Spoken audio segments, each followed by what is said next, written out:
Hey Valorant players, can you believe we're at the end of the year already? Valorant's launch year? It's crazy.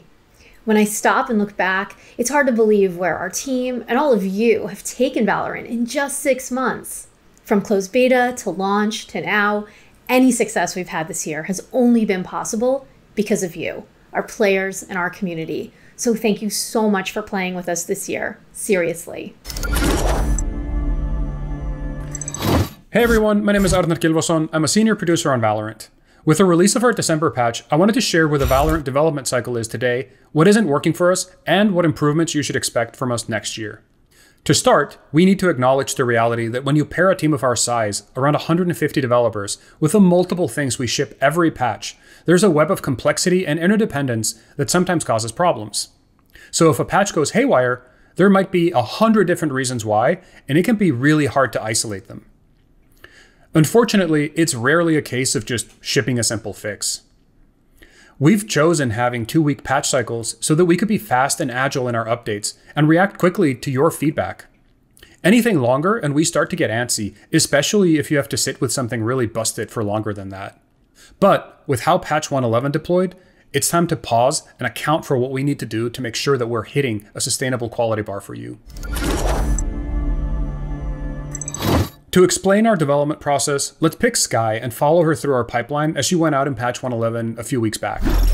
At this point, the team has been working on Skye for several months.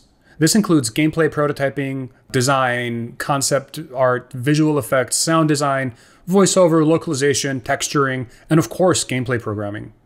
The work of multiple teams must converge together into an experience that we can playtest internally, perform extensive QA on, and then hardware compatibility test once the content has been locked. And this is just one thing. If you read our patch notes, you know it's never just one thing. So to be clear, that example process is the same or similar for anything we develop and ship to you. We've documented exactly what went wrong with patch 1.11 before, so instead of rehashing, I want to talk about what we're doing to help prevent a repeat of last month. Right now, we start preparing for a release a full 2.5 weeks ahead of time.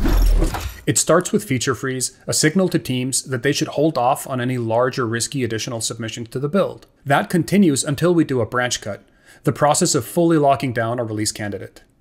For the devs out here, how this works is all teams essentially work in a main branch, then we feature freeze, which means slowdown of check-ins and regular playtests and focus QA cycles until we do a full staging branch cutover where we can run full QA regression cycles.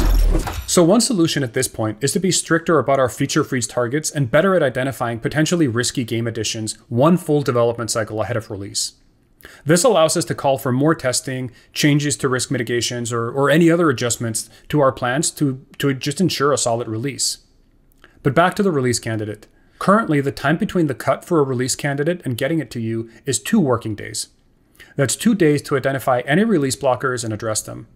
To some, that may seem like a really long time, and to others, perilously short. The reason we trust our teams with this narrow window is because each of them deliver quality work. As I said earlier, what we've been bumping up against is that when all that work comes together, we sometimes get unexpected and unpredictable interactions between seemingly unrelated systems. What we've now done is increase the amount of time for final testing, meaning an extra 24 hours to test the release candidate. We've also added external testing capacity so we can burn that candle at both ends and just get more test cycles in. One more thing we've started doing is pacing our releases. This way we can make sure there's less critical mass of high impact changes going out at once. By now, I hope I've inspired more potential developers out there than I've scared off. But okay, so what about next year? So in addition to the process changes I previously mentioned, our forecast here is twofold. First off, every time we catch an edge case in the wild, it's no longer an edge case. It just becomes a part of our future test plans. And secondly, we're looking to release a public test server. Some of you might call it the public beta environment or PBE or whatever else, but we believe a test environment with lots of real players can help us catch a lot of potential issues before they slip out to our live servers. There are no perfect solutions when working in an environment as complex as ours, but we will continue improving our tools and processes to ensure that your experience matches our promise and expectation of high competitive integrity, frequent substantive releases, and happiness. Thank you. Parting words, let's go to Anna. Thanks, Arnar. Like he said, next year we'll be rolling out a test server, which should really help with our dev cycles. We'll get more into the details of what that looks like next year, but in the meantime, just know this should be a huge step up in us releasing even more stable patches. And with that, I want to thank all of you for playing Valorant with us this year, for being such a huge part of our journey. Have a safe and healthy and happy new year, everyone. Oh, and play snowball mode. Get your snow globe gun, buddy.